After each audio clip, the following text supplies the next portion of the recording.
Барлықтарыңызға қайырлы күн қыздар. Бүгін сіздерге маркавча салатынан тағы да түрлендіріп бір салат дайындауды көрсетемін.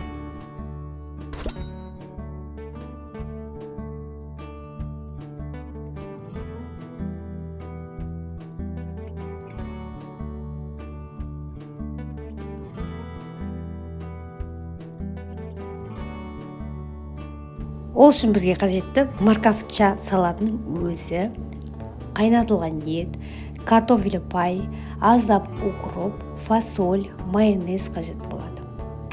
Видеодағыдай қайнаған етті соломка етіп турап, укропты майдалап турап, картофель пайды дайындап, барлығын осылай үлкендеу шұңқыр ыдысқа салып, кезек-кезек майонезін салып, жақсылап араластырып аламыз.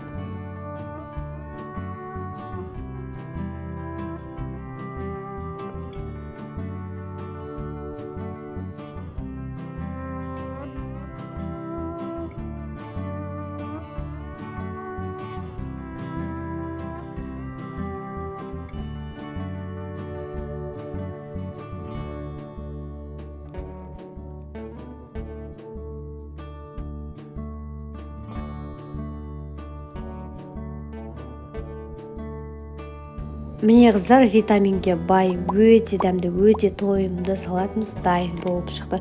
Егер видео ұнаған болса, рецепт ұнаған болса, каналыма подписаться етіп, видеоға лайк басып, комментарий қалдыруды ұмытпаңыздар. Сіздер де осы рецепт бойынша жасап көріңіздер. Барлықтарыңызға ас болсын.